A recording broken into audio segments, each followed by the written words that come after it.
Okay.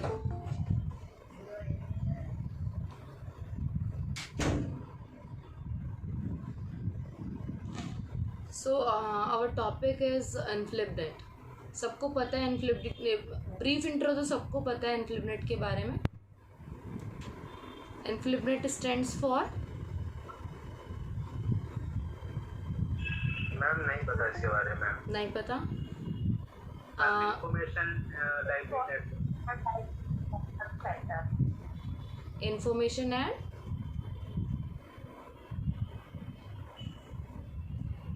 Information and Library Network Center. Very good.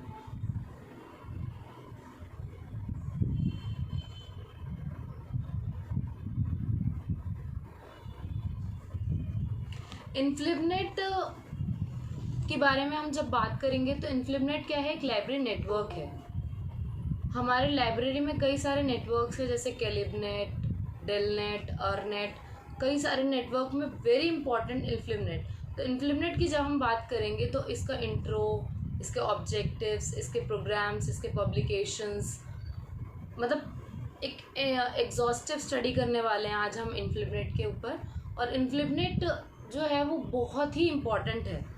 Factual plus descriptive plus objective दोनों में पूछा जाता है इनफ्लिपनेट के बारे में. इनफ्लिपनेट जो है वो एक लाइब्रेरी नेटवर्क है. वो क्या करता है? हमें फाइनेंशियल असिस्टेंस प्रोवाइड करता है, और रिसर्च, आपने शोध गंगोत्री, इन सब के बारे में भी पढ़ा होगा. ये सारी चीज़ें हमें किससे मिलती हैं? इनफ्लिपनेट के थ्रू मिलती हैं. Are you getting my point? I need your active participation. कोई भी मैं अगर आपसे पूछती हूँ तो आप तुरंत इंस्टेंट आंसर करेंगे, तो मुझे लगेगा कि आपको समझ में आ रहा है. समझ में आ रहा है? Okay, ma'am. Yes, ma'am. Okay. मैं एक स्लाइड शेयर कर रही हूँ.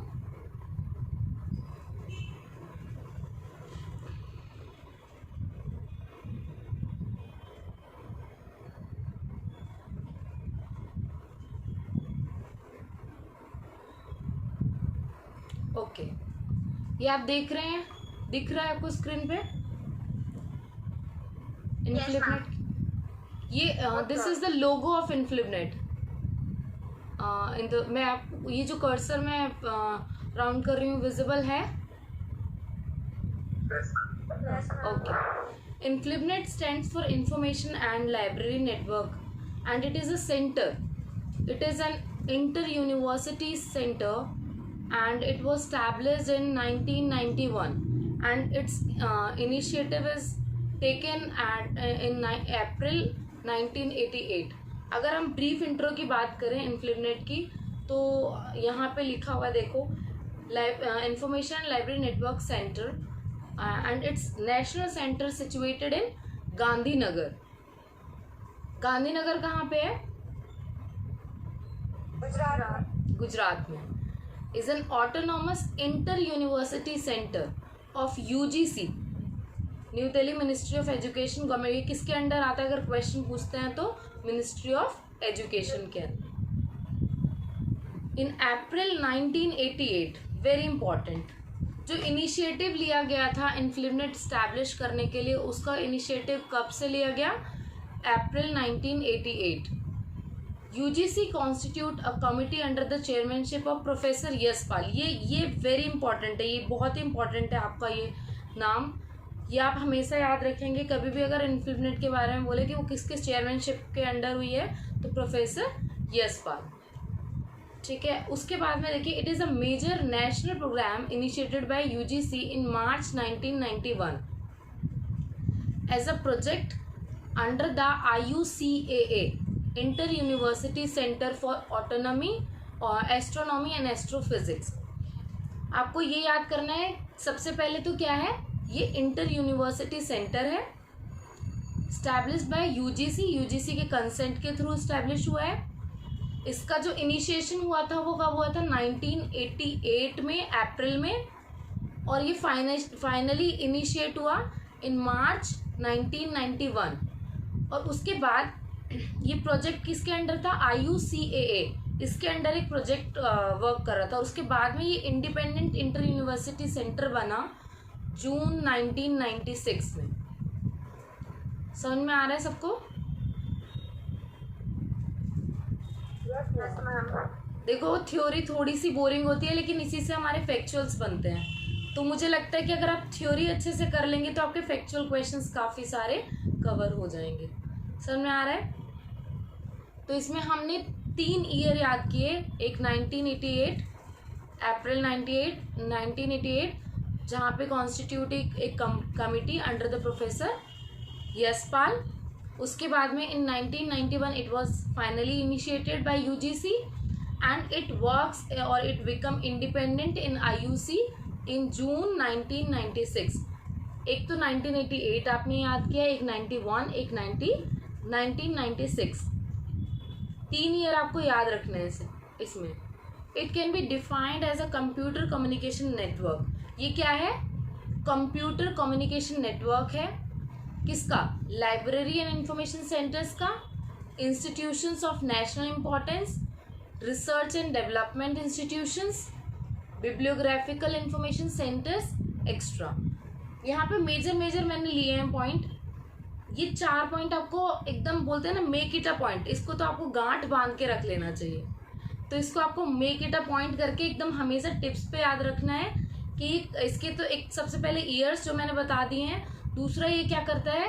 कंप्यूटर कम्युनिकेशन नेटवर्क देता है, जिसमें कि आपको 4 पॉइंट याद करने हैं कि क्या करता है। नेटवर्क किस किस का है? लाइब्रेरी इंफॉर्मेशन सेंटर्स का, इंस्टीट्यूशंस ऑफ नेशनल इंपॉर्टेंस, जैसे कि आपका नेशनल इंपॉर्टेंस के लिए इंस्टीट्यूशंस कौन कौन से हैं?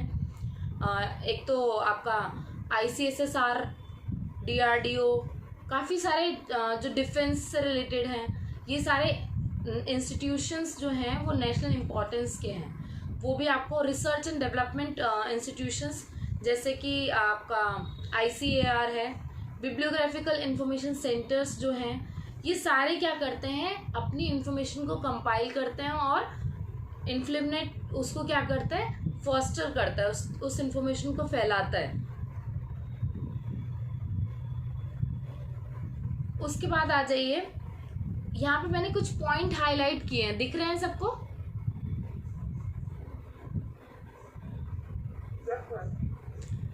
It is involved in modernising university libraries in India.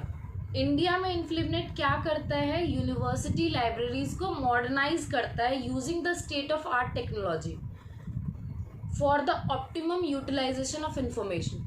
जब भी हम बात करते हैं सस्टेनेबल डेवलपमेंट की, या हम बात करते हैं ऑप्टिमम यूटिलाइजेशन ऑफ रिसोर्सेज की, या फिर हम बात करते हैं state of the art technology की, तो सबको पता है state of the art technology क्या होती है?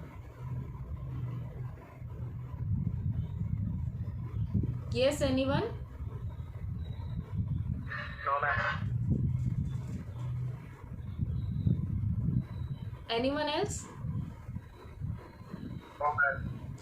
State of the art technology अगर हम एक सिंपल वर्ड बोलें कि latest technology. Getting my point? Latest technology, जैसे कि अगर हम बात करें, पहले हम इनिशियल स्टेज पे जो पेंटिंग की बात करते थे या आर्ट की बात करते थे, उसमें कभी भी लेटेस्ट अगर हम आर्ट की बात करेंगे तो हम क्या करेंगे? 3D पेंटिंग की बात करेंगे। समझ रहे हो मेरी बात? Yes? Yes, ma'am. It is quite boring बच्चे, ये थोड़ा सा डिस्क्रिप्टिव जो है बोरिंग होता है, तो मैं उसको थोड़ा इंटरेस्टिंग बनाना चाहती हूँ। मैंने काफ़ी सारी चीज़ें कंपाइल की हैं इसकी वेबसाइट पे जाके। आप इन्फ्लिमनेट की जब वेबसाइट एक्सप्लोर करोगे ना, तो there is lots of information, जहाँ पे आप एक रिसर्च करने बैठ जाओगे। अगर आप 3 दिन भी ये टॉपिक लेके बैठोगे ना, वो ख़त्म नहीं होगा, इतना लिथार्जिक है। तो थोड़ा सा इंटरेस्ट यहाँ पे आप रखेंगे, और मुझे लगता है सब अपने अपने नोटबुक विद पेन लेके बैठें, सो दैट जो मैं छोटे छोटे वर्ड्स को डिफाइन कर रही हूँ वो आप अपनी हैंड राइटिंग में लिख लें। स्टार्टिंग से ही करेंगे तो एक कनेक्टिविटी भी बनती जाएगी। उसके बाद में आपको नोट्स तो मिल ही जाते हैं। कुछ लोग सोचते होंगे कि हम बाद में लिख लेंगे नोट्स, हमें नोट्स तो मिल ही जाते हैं, हम बाद में अपनी हैंड राइटिंग में लिख लेंगे। लेकिन जो चीज़ें हम पढ़ रहे होते हैं एक हमारे टीचर थे, उन्होंने बताया था कि जब हम चीज़ कोई पढ़ते हैं तो उसके 5 चीज़ें हम उसके साथ एक साथ करें, एक सुने, एक बोले और उसके बाद में एक टच करें उसको, मतलब लिखना, एक तरीके से टच करना, फील करना। ये 5 चीज़ें हम एक साथ करते हैं तो हमें जल्दी से वो चीज़ें याद हो जाती हैं। तो मैं आशा करती हूँ कि सारे बच्चे एक कॉपी और पेन लेके बैठें और उसको लिखना स्टार्ट करें। तो समझ में आया आपको? सबसे पहले इन्फ्लिबनेट की बात करेंगे तो ये क्या करता है, मॉडर्नाइज करता है यूनिवर्सिटी लाइब्रेरीज को इंडिया में using the state of the art technology, मतलब जो लेटेस्ट टेक्नोलॉजी है उससे ये क्या करता है। जैसे कि लेटेस्ट टेक्नोलॉजी, अगर मॉडर्नाइजेशन की बात करें लाइब्रेरीज की तो क्या होगा, मैंने आपको लाइब्रेरी ऑटोमेशन में बताया था, RFID टैग्स के बारे में, रेडियो फ्रिक्वेंसी आइडेंटिफायर के बारे में पता है सबको, RFID।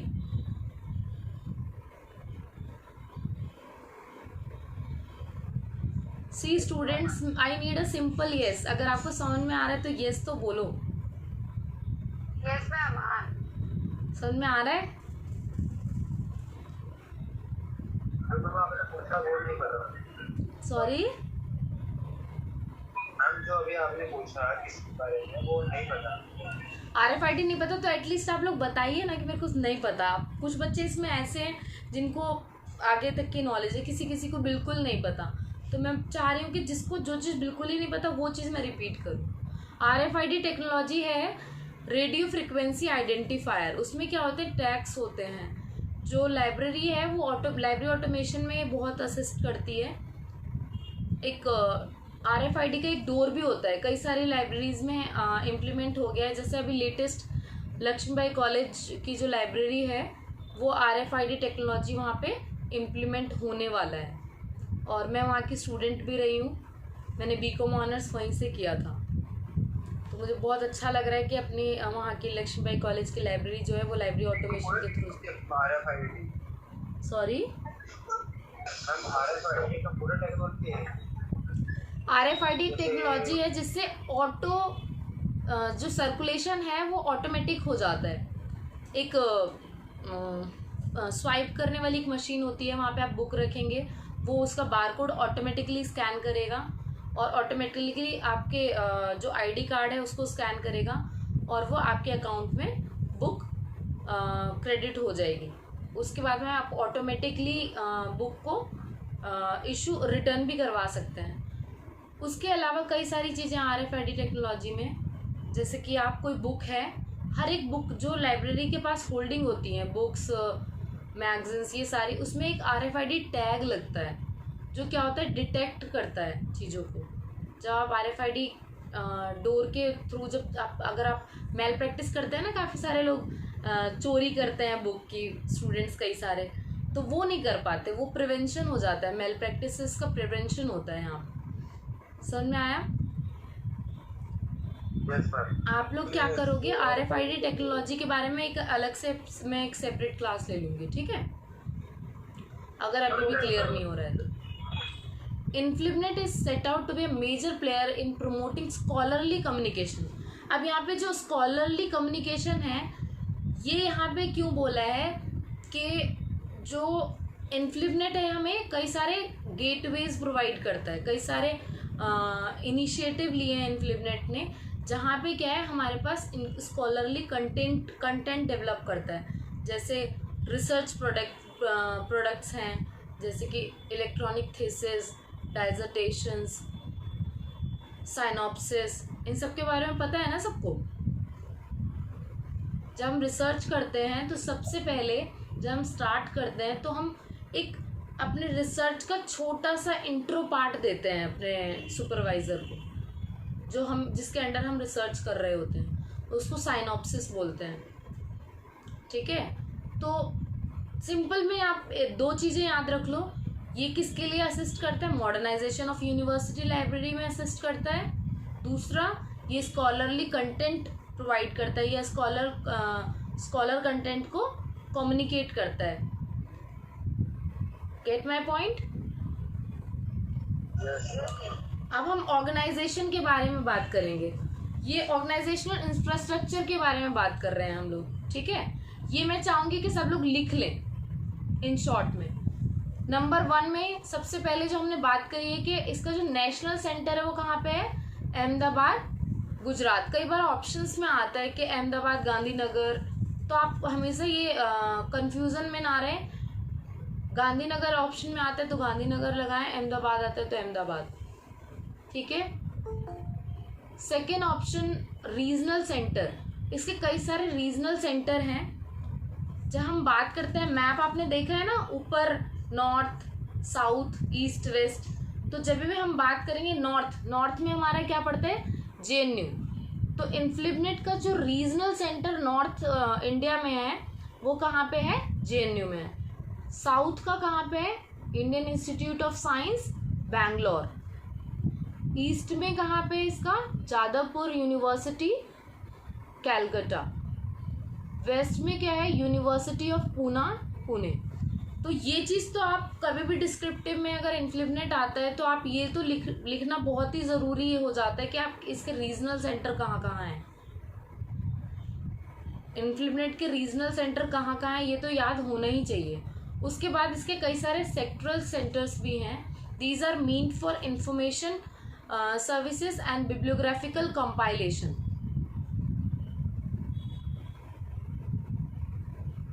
फोर्थ पॉइंट पे आ जाते हैं, document resource centre. They will provide document delivery services. Document delivery services के बारे में सबको पता है, Yes, ma'am. एक बार बता दीजिए आप।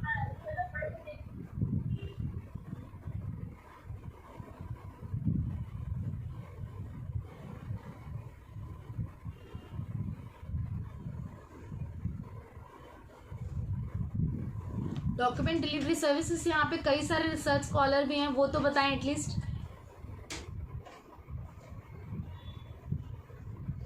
Yes ma'am. हाँ बताओ। हम डॉक्यूमेंट डिलीवरी सर्विस के अंदर हम पर्टिकुलर डॉक्यूमेंट को किसी यूजर के पास डिलीवर करते हैं वेरी गुड, देयर रिक्वायरमेंट।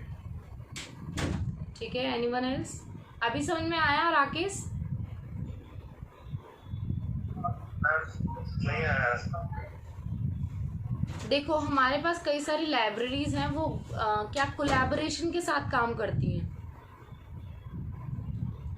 जैसे कि जो लाइब्रेरीज की होल्डिंग्स हैं वो एक तरीके से बोलेंगे कि सबके पास एग्जॉस्टिवली नहीं होते, जैसे सारे डॉक्यूमेंट सबके पास नहीं होते। हमारे पास स्केर्सिटी ऑफ रिसोर्सेज की बात करते हैं ना हम, है ना। जैसे कि मान लो, क्या सबके पास सारी चीज़ें अवेलेबल हैं? नहीं है ना। तो कई सारे डॉक्यूमेंट्स हमारे पास नहीं होते तो वो हम क्या करते हैं, DDS मतलब डॉक्यूमेंट डिलीवरी सर्विसेज के थ्रू दूसरी लाइब्रेरी से ले लेते हैं। जैसे इंटर लाइब्रेरी लोन की बात करें वो भी यही होता है। डॉक्यूमेंट डिलीवरी सर्विसेज में क्या करते हैं, डिमांड पे हम डॉक्यूमेंट को डिलीवर करते हैं। कोई भी डॉक्यूमेंट की जब डिमांड आएगी उसको डिलीवर करना डॉक्यूमेंट डिलीवरी सर्विस कहलाएगा। Ma'am yes ma'am, it's like जैसे हम ऑनलाइन शॉपिंग करते हैं। ऑनलाइन शॉपिंग करते हैं, एग्रीड। ठीक है, अभी यहाँ पे समझ में आ गया। उसके बाद जो रीजनल, हमने 4 तरीके के सेंटर्स के बारे में बात करी। सबसे पहले नेशनल सेंटर, दूसरा रीजनल सेंटर, तीसरा सेक्टरल सेंटर और चौथा document, yes please, document resource centre. समझ में आया? आई विश कि सबको समझ में आ रहा है। Yes, ma'am. Yes, ma'am. Yes, ma'am. Okay Rakesh, एक बार रिपीट करोगे? मैंने जो 4 सेक्टरल सेंटर्स के बारे में, इसके इन्फ्लुएंस सेंटर्स के बारे में बताया।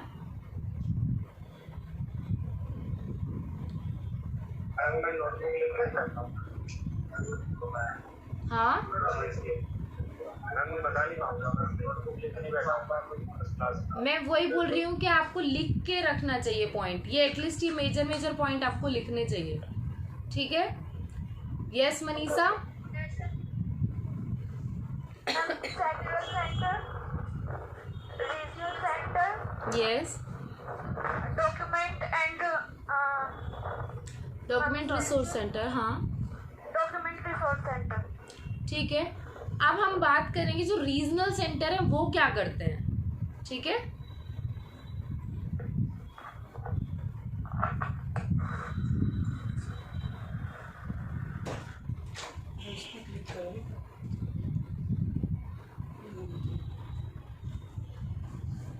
स्क्रीन विजिबल है?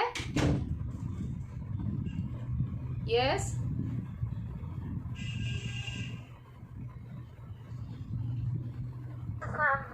ठीक है, अभी हम बात करेंगे जो रीजनल सेंटर है वो क्या करते हैं, मेंटेन करते हैं यूनियन कैटलॉग की कॉपीज को, ठीक है। Regional centre, each regional centre will maintain the copies of union catalogue enquires relating to the whole country, holding can be sold at regional centre itself. अब क्या करता है रीजनल सेंटर, क्या करता है यूनियन कैटलॉग की कॉपी को maintain करता है। जो टर्मिनल्स होते हैं कॉलेज और डिपार्टमेंट लाइब्रेरी के, वो कनेक्ट होते हैं किससे, यूनिवर्सिटी लाइब्रेरी से। और जो यूनिवर्सिटी लाइब्रेरीज के जो टर्मिनल है वो किससे कनेक्ट करते हैं, रीजनल, सेक्टर और डॉक्यूमेंट रिसोर्स सेंटर से। फिर उसके बाद में ये क्या करता है, यूनियन कैटलॉग को कंपाइल करता है। आपने कभी सुना होगा इंडकैट के बारे में, किसी ने सुना है Yes, ma'am. इंडकैट? वो क्या प्रोवाइड करता Yes, है? ma'am. Ma'am Indian catalogue provide करती है, जैसे कि जितने भी पब्लिकेशन है इंडिया में जो पब्लिश हुए हैं उनके बारे में। Very good, very good. ये वैसे इन्फ्लिमनेट एक इनिशिएटिव लेता है यूनियन कैटलॉग को कंपाइल करने के लिए। उसमें क्या करता है, regional centre, sectoral centre, document resource centre और जो सॉरी जो उनका नेशनल सेंटर है वो असिस्ट करता है, ठीक है। अब हम बात कर लेते हैं इसके फंक्शंस एंड ऑब्जेक्टिव्स के बारे में। किसी भी ऑर्गेनाइजेशन के फंक्शंस और ऑब्जेक्टिव्स बहुत इंपॉर्टेंट इसलिए हो जाते हैं कि हमें पता होना चाहिए कि वो क्या किस चीज़ को प्रमोट करते हैं। सबसे पहले हम बात करें तो फाइनेंशियली असिस्ट करता है और नेटवर्क प्रोवाइड करता है, कम्युनिकेशन नेटवर्क प्रोवाइड करता है। एक ओवरऑल व्यू दे रही हूँ मैं सॉरी।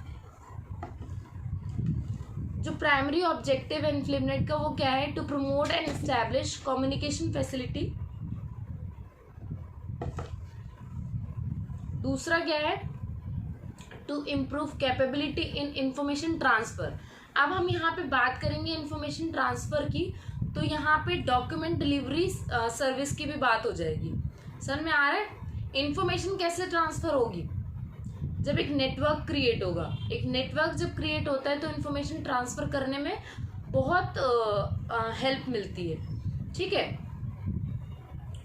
थर्ड पॉइंट है to establish a computer communication network for linking libraries and information centres. अब यहाँ पे बात करते हैं ये किस किस को लिंक करता है, कौन कौन सी लाइब्रेरीज को लिंक करता है। यूनिवर्सिटीज़ को, डीम टू बी यूनिवर्सिटीज़ को, कॉलेजेस को, यूजीसी इंफॉर्मेशन सेंटर्स को, institutions of national importance and R and D, ये मैंने बता ही दिया नेशनल इंपॉर्टेंस के और आर&डी इंस्टीट्यूशंस के बारे में। अगर हम बात करें डीम टू बी यूनिवर्सिटीज़, ये समझ में आ रहा है सबको, ये वाला पॉइंट जो मैंने हाईलाइट किया है?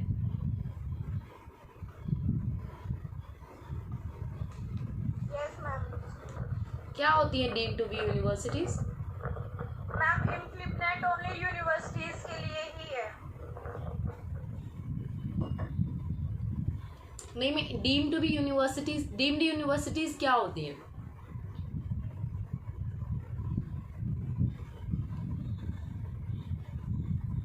हम सेमी गवर्नमेंटल जो होती है।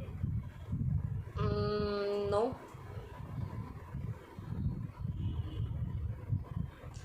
डीम्ड यूनिवर्सिटीज़ वो यूनिवर्सिटीज़ होती हैं जो जिनके एक हाई ऑब्जेक्टिव्स होते हैं, जो मतलब एक क्या बोलेंगे, अलग से उनके एक हायर गोल्स होते हैं, गवर्नमेंट के अंडर काम करती हैं, और ये ऑटोनॉमस बॉडीज़ होती हैं। ऑटोनॉमस माने अलग से। जैसे कि आप इंस्टीट्यूट ऑफ होम इकोनॉमिक्स के बारे में जब पढ़ेंगे तो उसमें लिखा होता है डीम्ड यूनिवर्सिटी, या ऑटोनॉमस ऑर्गेनाइजेशन के बारे में जब उसमें लिखा होता है तो वो ऑटोनॉमसली वर्क करती हैं, ठीक है। जैसे कि आपका जामिया मिलिया इस्लामिया जो है वो, जामिया हमदर्द जो है वो डीम्ड यूनिवर्सिटी है, ठीक है।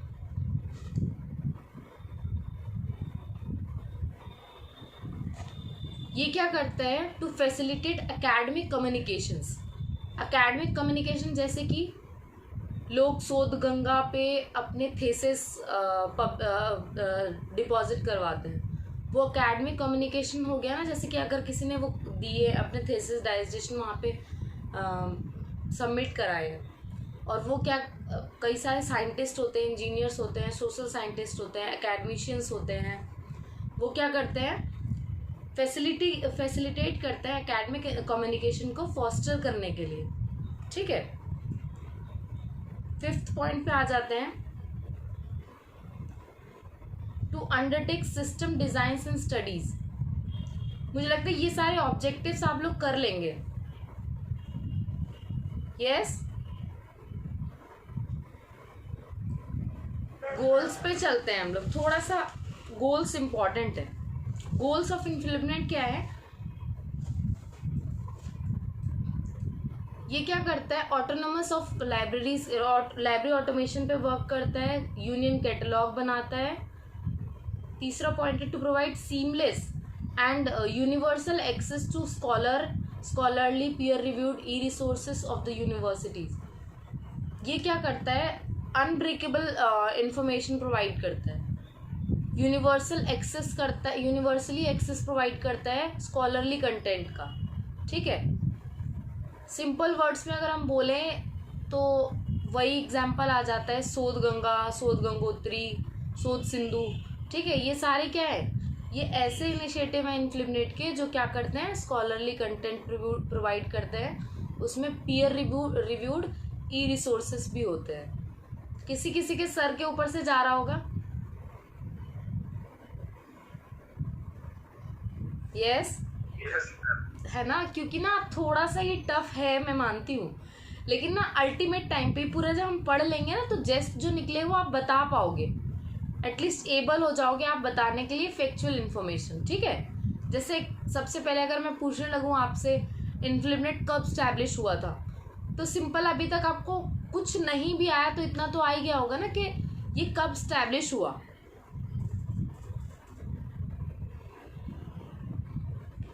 बताओ किस किस को पता है ये कब स्टैब्लिश हुआ। 1991, वेरी गुड। इतना भी समझ में आ रहा है तो बहुत है, क्योंकि मैं ये नोट्स इसीलिए अल्टीमेट टाइम जब हमारी क्लास एंड होगी तो मैं ये पूरा आपको दे दूंगी। उसके बाद आप जब दोबारा पढ़ने लगोगे तो लगेगा कि इसमें कुछ नहीं है पढ़ने लायक।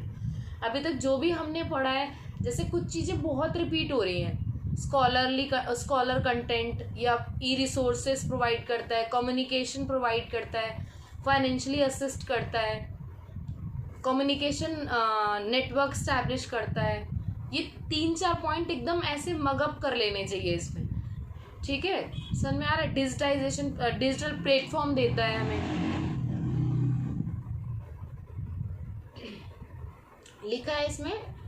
ये क्या करता है, डेवलप करता है, expert in digital content creation, process of digitization, managing digital depositories.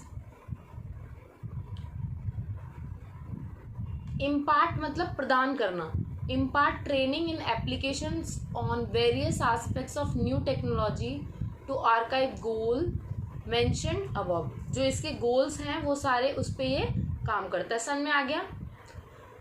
कौन बताएगा इसके गोल्स क्या क्या है। 4-5 गोल्स हैं, बहुत एकदम सिंपल वर्ड्स में कौन बताएगा।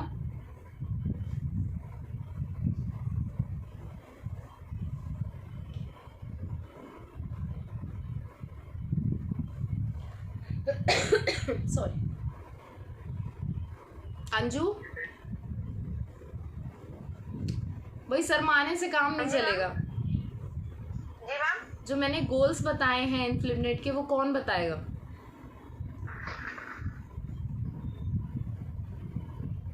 सिंपल वर्ड्स में बताना है।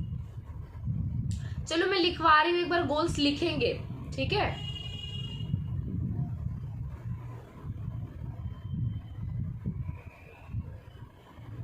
सबसे पहले एकदम सिंपल वर्ड में गोल्स में लिखो कि ये क्या करता है, हमें लाइब्रेरी ऑटोमेशन में असिस्ट करता है। लिखो it assist in library automation.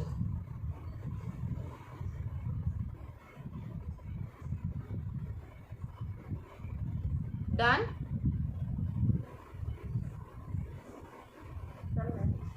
हो गया?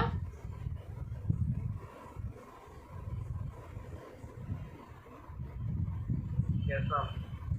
नेक्स्ट पॉइंट में लिखो it creates union catalogue.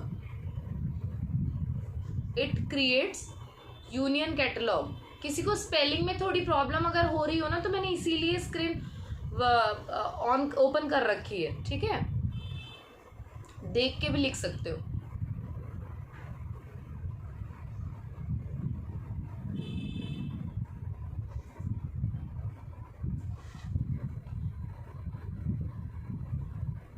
Next point में लिखो it provide universal access to scholar content. It provide universal access to scholar content.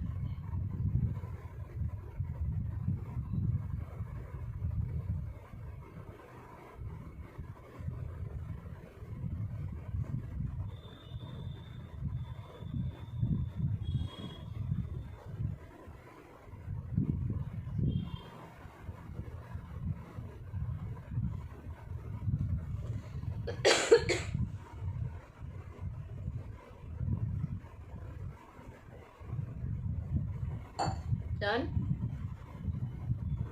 हो गया?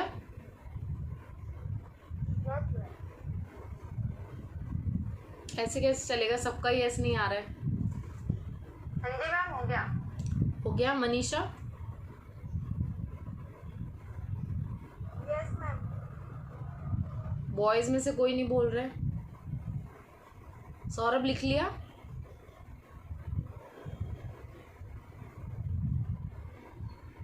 सौरभ, राकेश लिखा? मैम मैं ऑन ड्यूटी पे हूँ, लिख नहीं पाऊंगा। अच्छा आप ड्यूटी पे हो? ओके, अच्छा okay, got it, got it. महफूज? यस मैम, लिख लिया। अच्छा किसने नहीं लिखा? मैम राकेश। अच्छा आपका तो कोई नहीं, आपने बता दिया, आपका पता चल गया रीजन। उसके अलावा नेहा? मैम लिख लिया। डन? बच्चे अगर नहीं लिखोगे, साइड बाय साइड चीज़ों को लेके नहीं चलोगे, तब तक चीज़ें समझ में नहीं आएंगी। मैं बार बार रिपीट कर रही हूँ। ये एक इतना सा जो कंटेंट आपके सामने जो विजिबल है ना, ये कंपाइल करने में बहुत टाइम लग जाएगा आपको।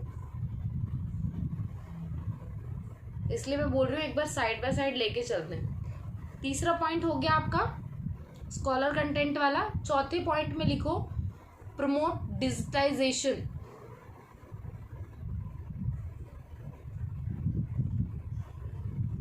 डन? प्रमोट डिजिटाइजेशन, ठीक है? ये एक ब्रीफ में गोल ऑब्जेक्टिव्स बता रही हूँ इसके, ठीक है? उसके बाद में promote setting up of open access digital repositories.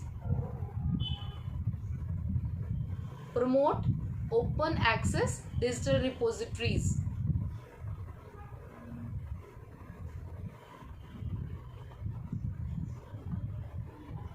Next point में लिखो develop expertise in digital content creation. Next process of digitization next managing digital depositories.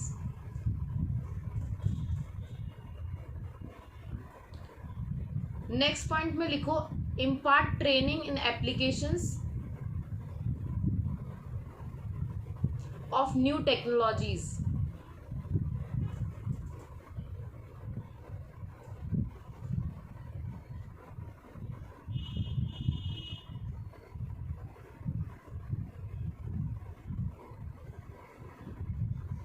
impart training in applications of new technologies।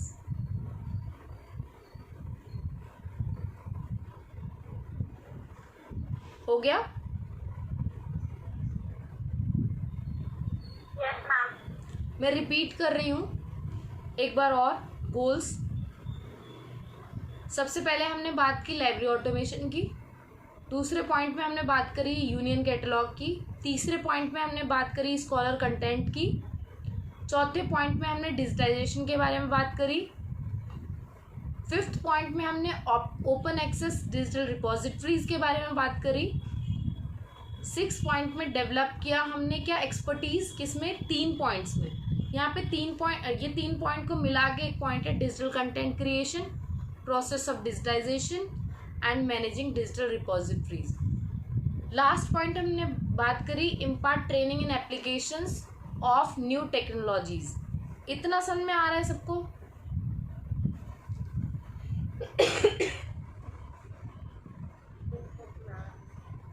ठीक है।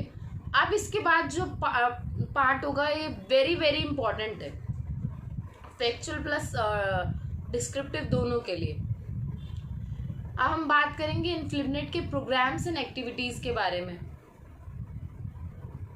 इसमें library और आप 3 heading डालिए। सबसे पहले आप लिखिए प्रोग्राम्स एंड एक्टिविटीज ऑफ इन्फ्लिबनेट।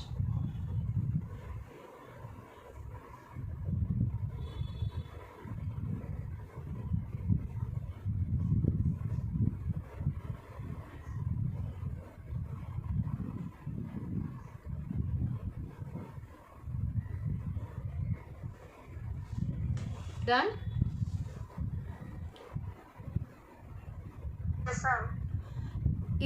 इसको डिवीजन करना है आपको 3-4 पॉइंट में, ठीक है? तो सबसे पहले उसके बाद एक सब हेडिंग डालिए लाइब्रेरी ऑटोमेशन।